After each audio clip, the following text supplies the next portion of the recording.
Bismillah, walhamdulillah, wassalatu wassalamu ala rasulillah, wa ala alihi wa sahbihi ajma'in amma ba'd. Alhamdulillah, binikmati tatimmus shalihat.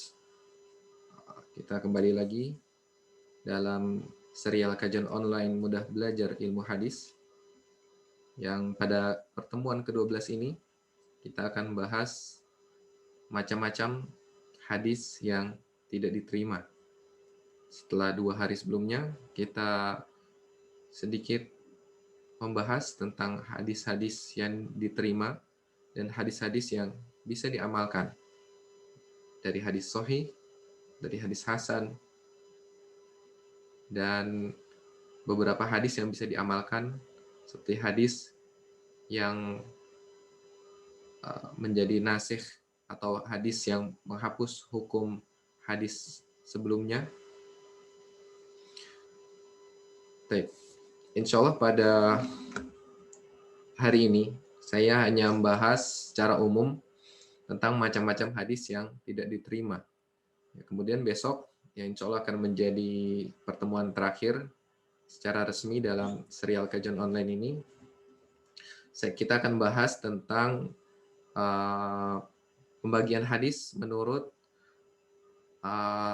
riwayatnya. Yang nanti kita akan bahas di situ ada hadis qudsi dan bagaimana perbedaannya dengan Al-Quran. Menurut saya ini penting untuk didahulukan.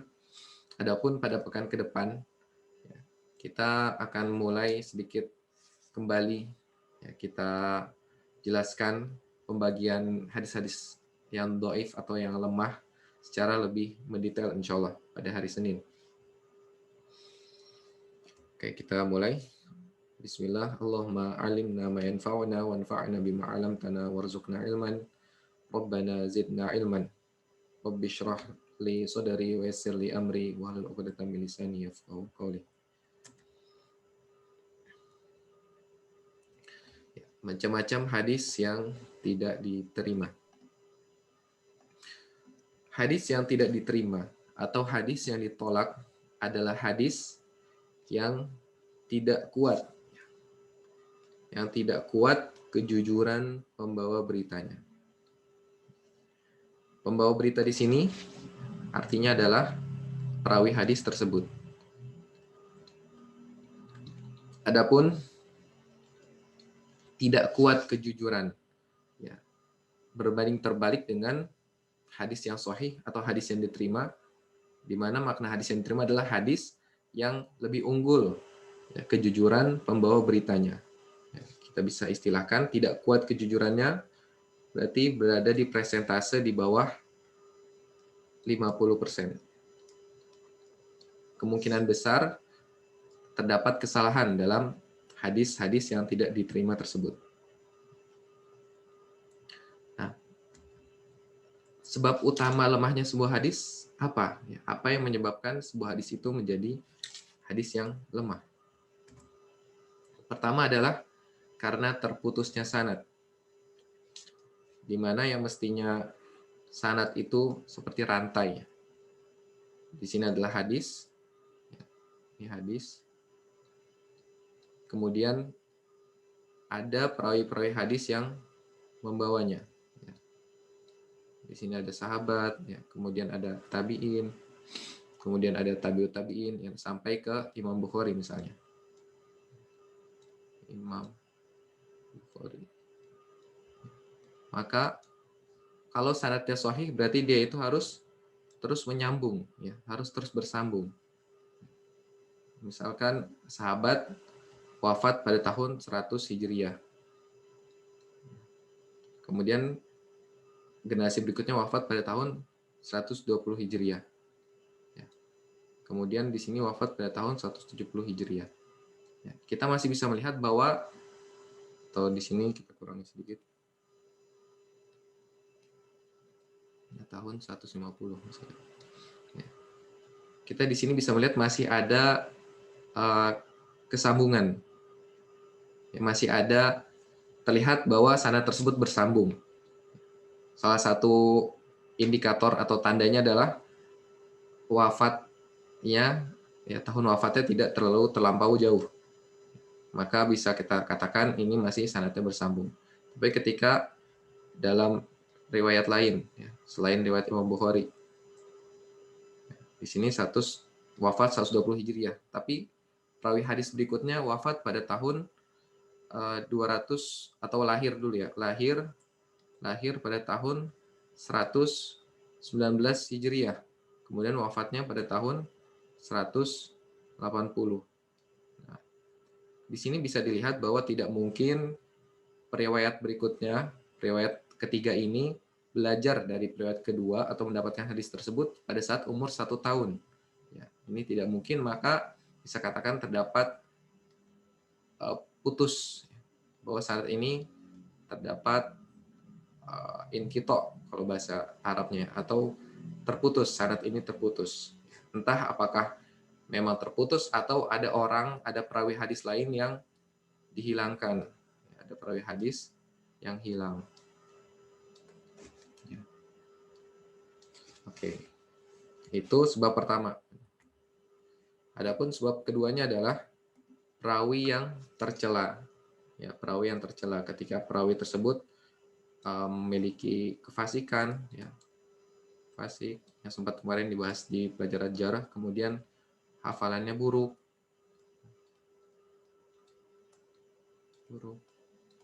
atau ada juga yang disebabkan karena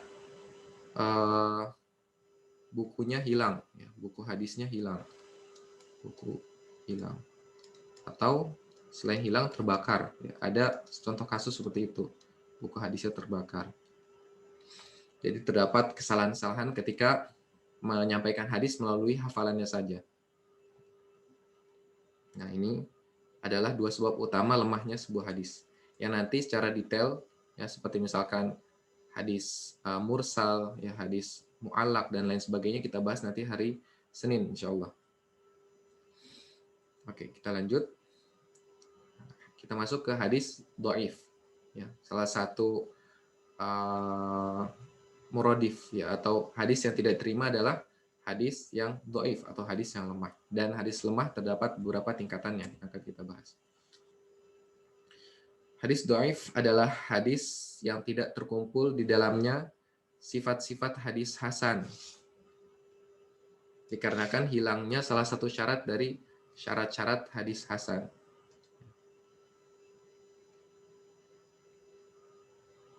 Oke. Ya, dari sifat-sifat hadis hasan dikarenakan hilangnya salah satu syarat dari syarat-syarat hadis hasan. Nah, apa syarat-syarat hadis hasan? Ya, kemarin sudah sempat kita sedikit jelaskan. Ya, kita coba tuliskan lagi. Dan ini insya Allah akan Anak keluarkan di soal evaluasi, ya. Syarat-syarat hadis hasan atau hadis sahih itu apa aja sebenarnya? Yang pertama adalah bersambungnya sanad. Bersambungnya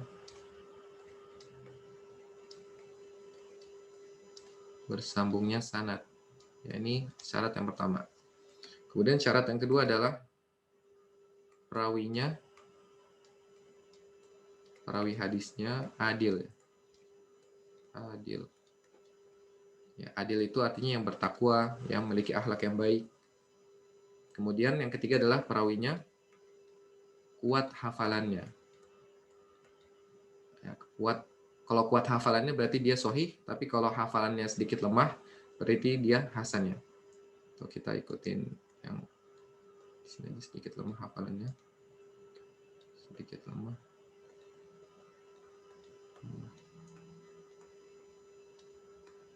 Hafalan. Oke, yang keempat adalah tidak ada penyimpangan.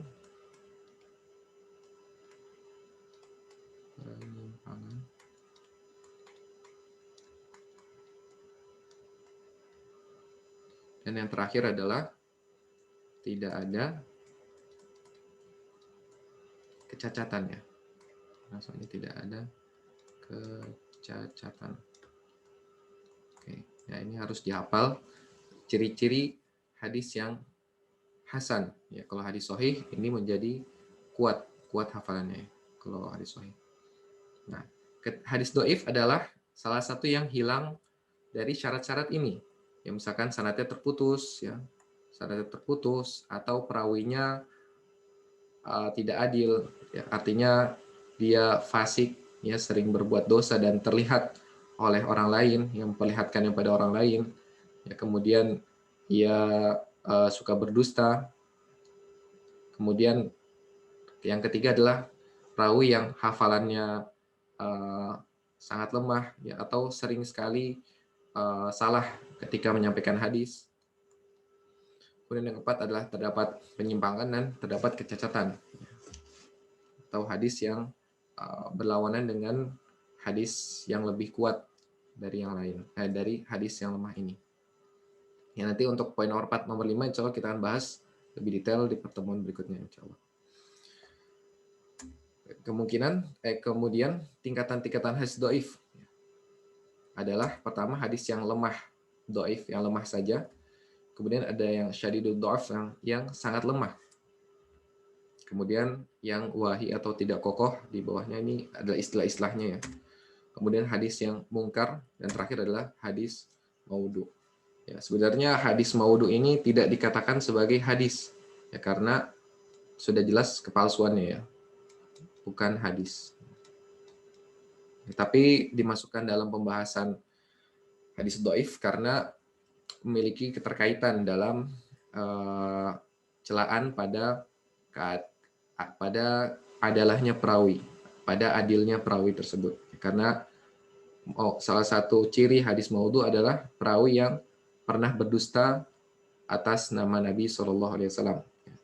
Pernah berdusta atas nama Nabi SAW. Kita lanjut. Contohnya, salah satu contohnya adalah hadis yang dikeluarkan oleh Imam At-Tirmidzi dari jalur Hakim Al-Atrami, nama perawinya. Kemudian dari Abu Tamimah Al-Hujaimi, ya, Abu Tamimah Al-Hujaimi. Ini kemudian dari Abu Hurairah, sahabatnya Rasulullah SAW, sahabat radhiyallahu an, dari Nabi SAW, beliau bersabda, "Man ataha idhan aw imra'atan fi duburiha aw kahinan faqad kafara bima anzala ala Muhammadin sallallahu alaihi wasallam." Artinya barang siapa mendatangi wanita yang haid atau seorang wanita, yang maksudnya adalah seorang wanita melalui duburnya, atau mendatangi seorang dukun, maka sungguh ia telah kafir terhadap apa yang diturunkan kepada Muhammad SAW. Apa yang menyebabkan hadis ini lemah? Nah, menurut Syekh At-Tahan, ya, penulis dari kitab Taisirul Alam, hadis ini doif karena dalam sanadnya terdapat Hakim Al-Athram. Yang tadi yang ini dari periwayat hadisnya Imam At-Tirmidzi, dan ia telah didoifkan oleh para ulama. Hafiz Ibnu Hajar, ya, dalam Taqribut Tahdhib berkata tentang Hakim Al-Athram, fihilin, ada kelemahan pada dirinya. Ya, maka secara makna hadis ini memiliki kebenaran, ya, karena mendatangi dukun adalah salah satu dosa besar di mana sholat seorang bisa tidak diterima selama 40 tahun. Ya kan, tapi hadis ini doif, ya, dilihat dari sanadnya. Ya, dilihat dari sanad. Maka di sini yang doif adalah sanadnya. Ya. Sanadnya.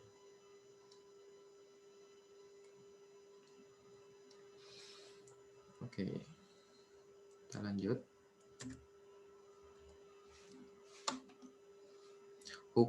Bagaimana hukum meriwayatkan hadis doif? Apakah kita boleh menyampaikan hadis doif itu ke orang-orang sekitar kita, ya, ke masyarakat? Ya, beberapa ulama hadis yang mengatakan boleh meriwayatkan hadis doif dan sedikit bertoleran pada sanad-sanadnya yang sedikit lemah, ya, tanpa menerangkan kelemahannya. Jadi kita mengatakan saja ini hadis, tapi kita tidak menyebutkan bahwa ternyata hadis ini lemah, ya, dengan dua syarat. Dua syarat ini harus terpenuhi. Yang pertama adalah hadis tersebut tidak menyangkut perkara akidah seperti sifat-sifat Allah, ya, seperti bahwa Allah memiliki wajah, ya, misalkan, kemudian memiliki tangan. Kita tidak menyampaikan hadis-hadis doif yang mengenai sifat-sifat Allah. Bahkan apabila sifat-sifat Allah itu ternyata yang terdapat dalam hadis doif itu ternyata yang keliru. Kemudian hadis tersebut tidak untuk menerangkan hukum syariat yang berkaitan dengan halal dan haram. Ya, misalkan kita menemukan hadis yang doif yang menerangkan bahwa buaya itu halal, ya, atau ikan hiu itu halal, ya maka hadis itu tidak bisa atau tidak boleh kita riwayatkan, kita sampaikan kepada orang lain. Nah, yang berarti boleh meriwayatkan hadis doif dalam hal ya nasihat, ya, kemudian anjuran-anjuran, ya ancaman, kemudian kisah-kisah, ya, dan semisalnya. Nasihat, anjuran, ancaman, kisah-kisah. Anjuran-anjuran ini seperti anjuran untuk salat malam, yang memang sebenarnya sudah memiliki asal dari hadis-hadis lainnya yang diterima, memiliki asal dari hadis-hadis yang sahih maupun yang hasan.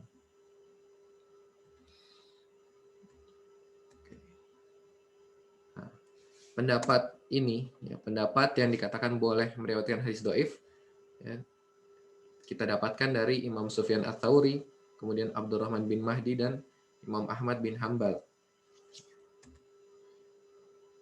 Dianjurkan juga ketika kita menyampaikan sebuah hadis doif, kita mengatakan diriwayatkan dari Rasulullah SAW.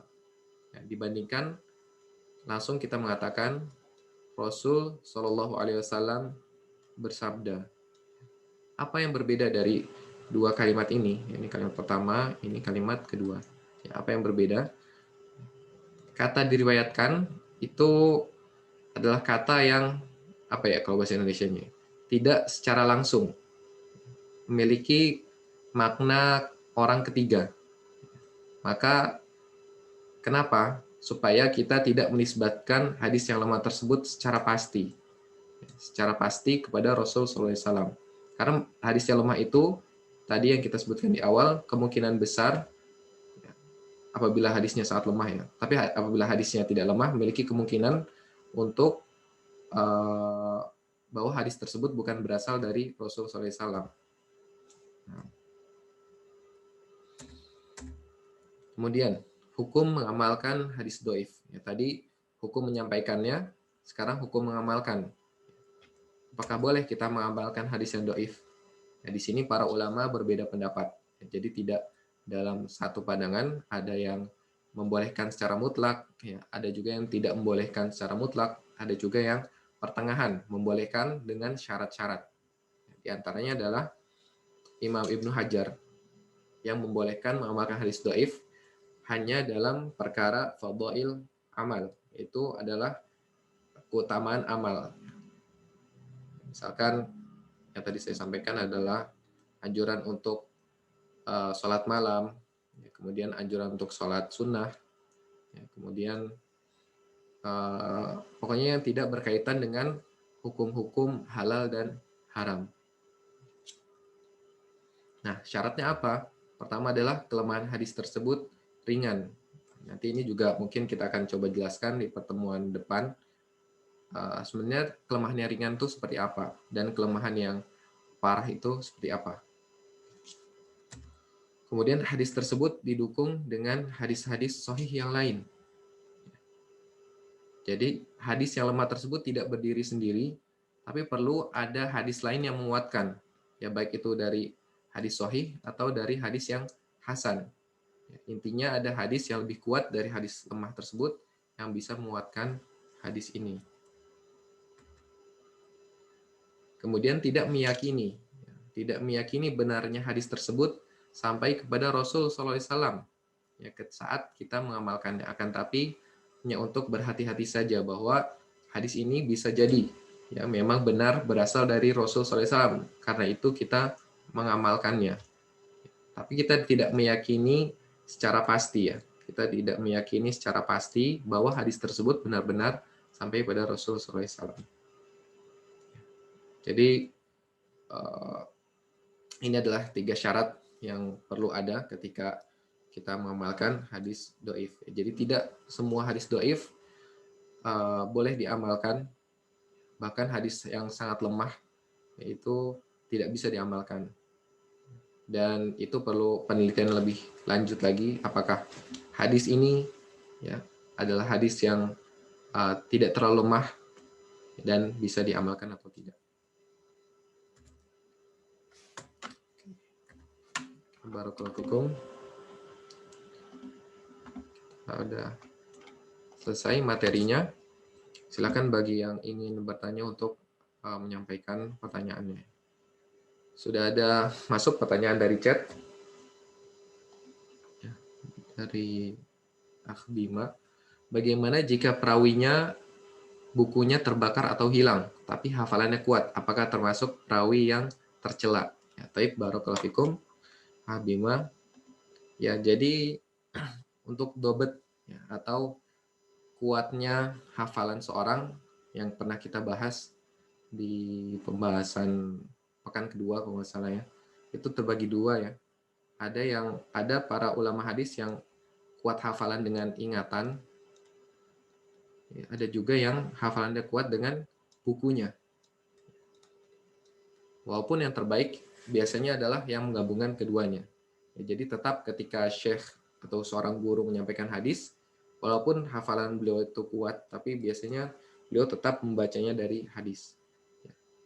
Dan itu nanti juga bersambung dengan uh,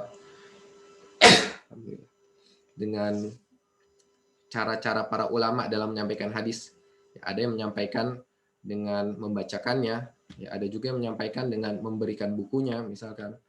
Ya, itu ada berhubungan. Tentunya apabila syekh tersebut menyampaikan dengan memberikan bukunya, ya maka bisa dipastikan bahwa hadisnya akan jadi lemah Kak, ketika di buku tersebut banyak yang rusak, ya, mungkin karena terbakar sebagian, atau bahkan ada juga buku yang diganti ya.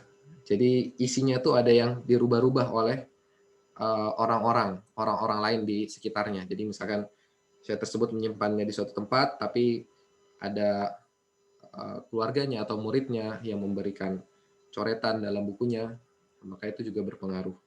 Ya, tapi ini semua juga disampaikan oleh para ulama. Ya, siapa aja yang memang bukunya terbakar, ya siapa aja yang bukunya hilang, siapa aja yang bukunya dicuri, siapa aja yang bukunya dicoret-coret ya atau diganti kayak gitu itu ada.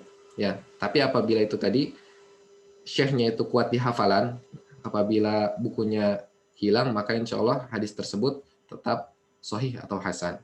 Ya, tentunya kita tahu kekuatan hafalan seorang syekh atau perawi hadis dari perkataan para ulama jarah dan ta'dil yang bisa kita ketahui dalam buku-buku mereka. Kita bacakan lagi dalam chat. Bagaimana agenda kedepannya ya? Anak ketinggalan berapa pertemuan, siapa tahu Antum sudah menyampaikan. Karena di IG hanya sampai 30 Juli, kalau tidak salah lihat. Ya, barakallahu fikum. Suga. Jadi besok insya Allah pertemuan terakhir yang secara resmi, ya menurut kegiatan KKN. Tapi insya Allah berikutnya kita akan kembali membahas ilmu hadis selama lebih 2 pekan ya. Kurang lebih 2 pekan. Dan kita coba lebih mendalami seperti misalkan sebab-sebab hadis yang dhaif itu apa aja, ya, kemudian bagaimana para ulama dalam menyampaikan hadis, insya Allah juga akan kita bahas, ya. Dan insya Allah untuk kedepannya Ana lebih mengacu pada kitab Taisir Mustalahil Hadis, ya. Taisir Mustalahil Hadis karya Syekh Muhammad Tohan rahimahullah. Ana lebih mengacu ke situ. Ya, dengan sedikit tambahan-tambahan, mungkin ketika Anda dapat faidah dari kitab lain, nanti Anda tambahkan di situ insya Allah. Oke, barakallahu fikum. Kemudian dari Abu Hafs, Ustaz, apakah ada khilaf ulama dalam menghukumi dhaifnya suatu hadis? Yang misal ulama satu mungkin hadis ini dhaif, tapi ulama lain bilang ini hadis hasan. Iya, barakallahu fikum. Ya bagus pertanyaannya ya. Salah satu hadis yang mungkin masyhur mengenai hal ini adalah hadis tentang sholat syuruk. Tentang sholat syuruk, ya, di mana dalam lafaznya adalah barang siapa ya, kama qala Rasulullah SAW, yang artinya barang siapa yang duduk setelah sholat subuh, ya, kemudian menunggu hingga matahari terbit sampai qadra rumhin, satu tombak ya, satu tombak, kemudian ia sholat 2 rakaat, maka baginya pahala umroh, sampai dikatakan tamah sampai 3 kali ya, tamah tamah tamah ya, sempurna sempurna sempurna pahalanya. Dan hadis ini diperselisihkan oleh para ulama hadis bagaimana sebenarnya derajat kesahihan hadis ini. Dari Syekh Al-Albani, Nasiruddin Al-Albani rahimahullah, ya, salah seorang hadis pada abad ini, ya, beliau menghasankan hadis ini, sehingga memang banyak kita lihat dari kaum muslimin yang benar-benar berusaha untuk mengamalkan hadis ini. Tapi di sisi lain, para ulama terdahulu, ya, untuk spesifiknya mungkin besok pagi ya, besok Anda jelaskan sedikit mengenai hadis ini supaya menjadi faidah juga bagi para peserta sekalian. Para ulama lainnya mengatakan bahwa hadis ini tidak sampai ke derajat hasan, ya, hanya sampai pada derajat lemah. Adapun ada hadis yang diriwayatkan oleh Imam Muslim, ya, ada hadis diriwayatkan oleh Imam Muslim juga yang berkaitan dengan amalan ini. Ya, akan tetapi amalan ini hanya terbatas pada duduknya, ya. Duduk menunggu syuruk, duduk atau duduk setelah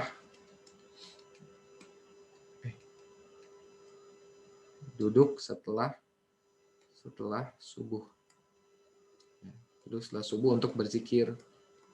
Ini ada hadis yang sahih dari Imam Muslim mengenai duduk setelah subuh untuk berzikir, ya, dan amalan yang lain seperti itu. Ya, ini salah satu contohnya. Jadi memang pembahasan derajat hadis menghukumi sebuah hadis itu seperti pembahasan dalam ilmu fikih juga ternyata. Ya. Tidak semua hadis itu disepakati oleh para ulama derajatnya.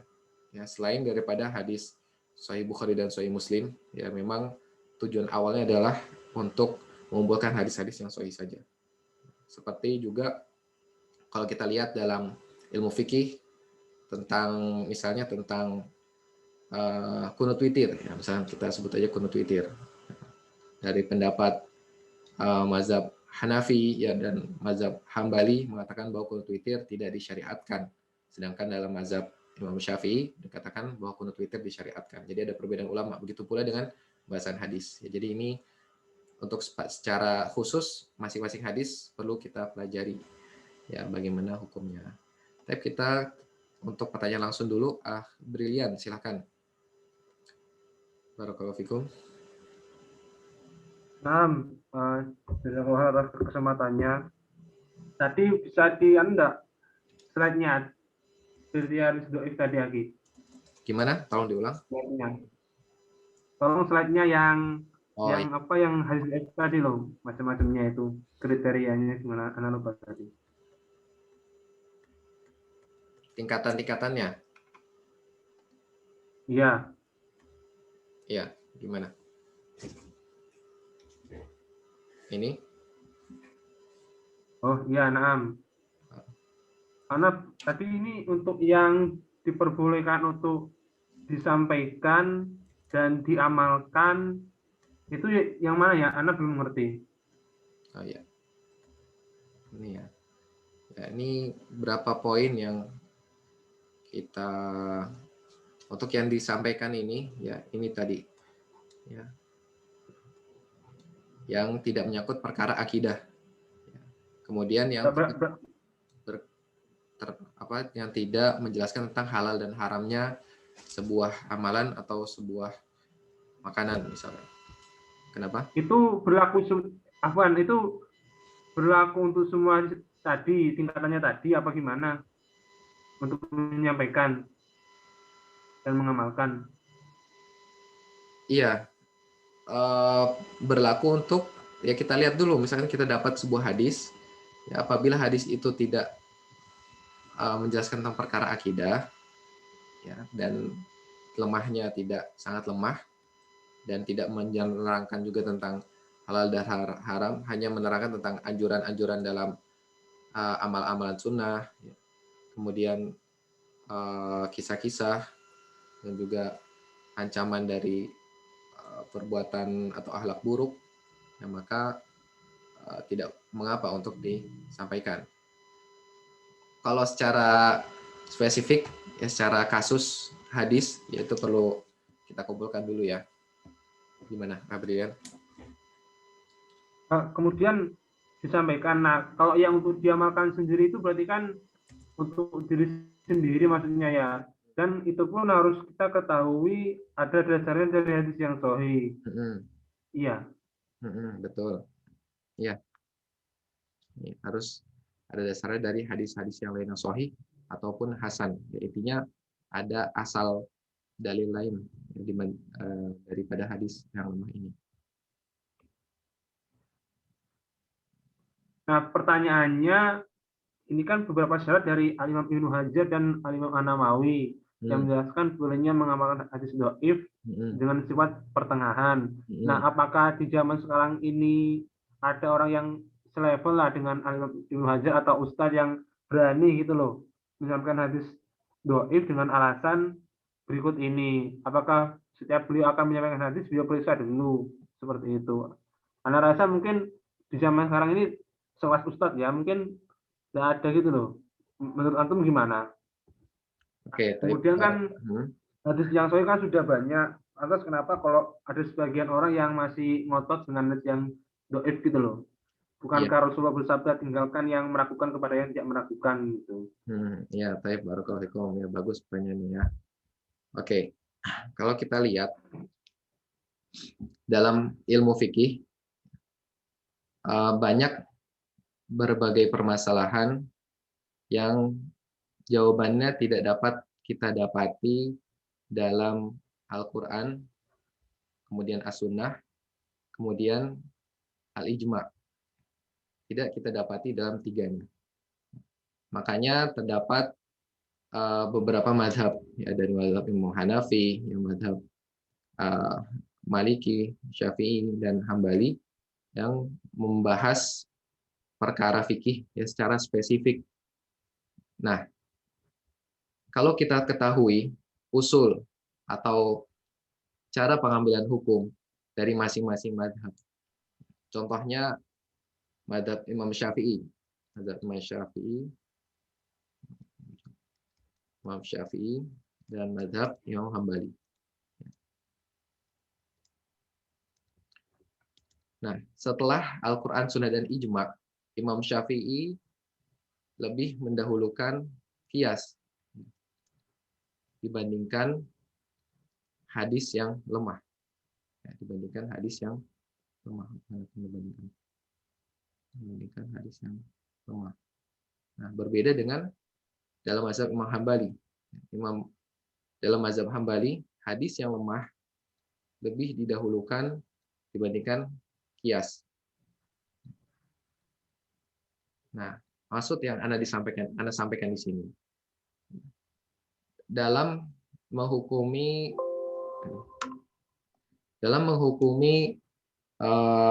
beberapa kasus fikih, bukan hanya secara umum, tapi secara spesifik untuk kasusnya itu sekali lagi, mohon maaf Anda belum bisa menyampaikannya, belum hadir. Cuman intinya tidak semua terdapat beberapa kasus-kasus yang spesifik yang tidak terdapat pada hadis yang sahih maupun hasan. Ya, sehingga para ulama melakukan qiyas ya, atau berdalil pada hadis yang lemah. Nah, seperti itu. Gimana, Brilian? Ya. Salah alam. Ya, karena belum ada contohnya, Anda belum terlalu mengerti, Ahwan. Kemudian terkait dengan dengan dari matan dan sanadnya itu kan berarti kita menilai hadis itu sahih atau tidak, bukankah dilihat dari matanya dulu, sanadnya dulu. Kalau sanadnya itu sahih, berarti matanya juga sahih. Nah, pertanyaannya Ana, terkadang ada hadis yang secara sanadnya itu doif atau bermasalah, tapi secara makna matanya itu bisa diterima karena sesuai dengan hadis yang sahih. Nah, itu apa ya kriteria atau alasannya gitu? Berarti Anda belum paham. Ya, kriterianya adalah makna tema makna dalam hadis itu ya, sama dengan hadis yang sahih tersebut.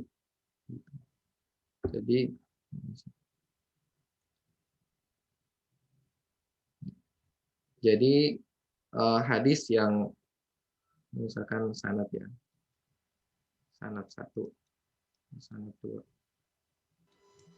kemudian ini hadis, ini matan,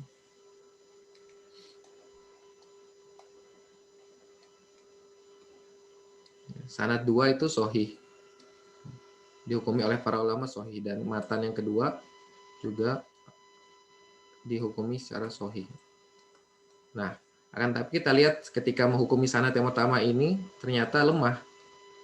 Ya, maka ketika kita lihat matannya memiliki kesamaan dalam sisi maknanya. Maka sanad yang ini bisa menjadi i'tibar ya, atau semacam penguat. Sebagaimana di Sahih Bukhari sendiri, walaupun sanadnya bukan lemah ya, tapi terdapat beberapa hadis yang Imam Bukhari sampaikan secara mu'alaq.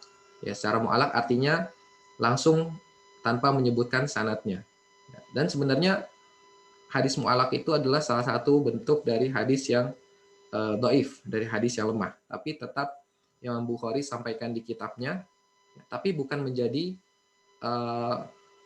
hadis utama. Ya, dalam artian Imam Bukhari dalam bab pertama misalkan, bab pertama, ya, beliau menyampaikan dulu hadis yang sahih yang benar-benar bersambung, yang sangat benar-benar bersambung. Kemudian di hadis yang kedua beliau menyampaikan hadis yang mu'alaq sebagai penguat saja, sebagai pendukung dari hadis yang pertama, seperti itu. Baik, Brilian, kita lanjutkan dulu ke pertanyaan yang melalui chat.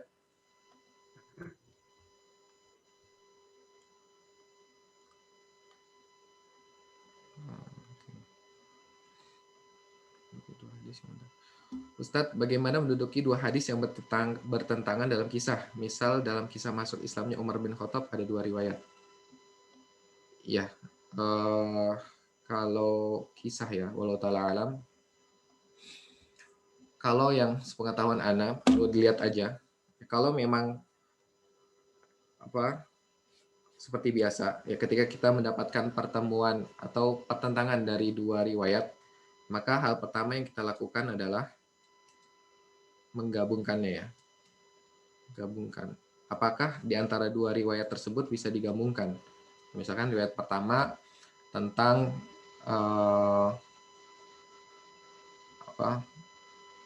masuk Islamnya Umar bin Khattab. Ya. Dalam riwayat kedua, misalkan menjelaskan tentang dukungan Umar bin Khattab. Ya. Terkadang ketika ada dua perbedaan ini, para ulama menafsirkan dengan penafsiran yang paling dekat. Dan tentunya berbeda dengan masing-masing kasus ya. Untuk kasus Islamnya Umar bin Khattab tentunya Anda perlu cek lagi. Ya. Afwan Anda belum bisa menghadirkannya. Jadi pertama adalah menggabungkan, kedua kita lihat nasakh dan mansuh. Tentunya dalam kisah tidak ada nasakh dan mansuh ya. Kita masuk ke tarjih, kita kuatkan mana yang paling kuat. Seperti itu. Ya. Dari tarjih ini kita lihat dari beberapa tanda-tanda ya, seperti perawinya, ya, apakah di antara perawi tersebut ada yang lebih lemah atau tidak. Ya, kemudian dari riwayat-riwayat yang lain, mana kira-kira yang paling cocok. Dan tentunya dalam urusan tarjih ya, biasanya para ulama juga berbeda pendapat, karena ini adalah berurusan dengan ijtihad. Ya, sebagaimana kata Rasulullah SAW, barang siapa yang sudah berijtihad, ya apabila ia benar maka mendapatkan 2 pahala, apabila ia ternyata ijtihadnya salah maka mendapatkan 1 pahala. Jadi balik lagi kita ingin mengikuti ijtihad yang mana. Tentunya apabila kita memang bisa berusaha terlebih dahulu untuk meneliti mana yang lebih kuat, itu lebih ahsan. Ya, tapi ketika belum punya kemampuan seperti itu, tidak apa-apa kita untuk mengikuti salah satu ijtihad para ulama. Baik, barakallahu fikum. Kemudian ada lagi yang ingin bertanya secara langsung? Ya, Ki, Afwan, Anda lanjutkan tadi. Jadi intinya itu berarti yang disampaikan cukup hadis yang sahih saja, sedangkan yang dhaif itu langsung saja duduk poin ini diriwayatkan atau dihikayatkan gitu kan. tapi kan tidak bisa mengangkat hadis dhaif tersebut secara sanad, tetapi hanya maknanya saja yang diambil. Sebab kan kalau mau mengangkat hadis sahih kan dhaif plus ingin mengangkat hadis yang dhaif, berarti kan dhaif plus dhaif sama dengan hasan li ghairihi toh. Betul. Nah, kan tidak bisa. Sedangkan tadi kan Anda memberi contoh yang pertama ini dhaif, yang kedua ini sahih, berarti yang diambil dari yang salah satu ini, yang dhaif pertama ini berarti hanya maknanya saja. Tetapi yang disampaikan kepada masyarakat dan diamalkan adalah hadis yang kedua, sebab hadis yang kedua ini sahih, sedangkan yang pertama ini tidak sahih. Seperti itu kah? Ya. Dan yang saat ini, yang pertama ini yang diambil hanya keutamaan saja kan, bukan berbicara tentang akidah, bukan berbicara tentang hukum, tapi hanya berbicara tentang keutamaannya saja ya. Iya, betul. Ya, ya dah. Anaknya konfirmasi aja, guys. Ya, baik. Kita kalau akhir. Ya, wa'iyakah berikan. Yang lain ada yang ingin bertanya kembali sebelum kita tutup?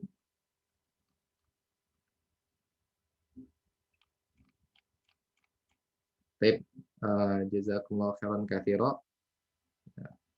Wallahu ta'ala alam, semoga apa yang saya sampaikan ini bisa bermanfaat. Apabila ada yang masih ingin bertanya atau hal yang ingin didiskusikan, silakan untuk menyampaikannya melalui Telegram secara japri. Baik, jazakumullah khairan katsira, kita tutup dan doa kafaratul majlis. Subhanakallahumma bihamdika asyhadu an la ilaha illa anta astaghfiruka wa atubu ilaik. Wassalamualaikum warahmatullahi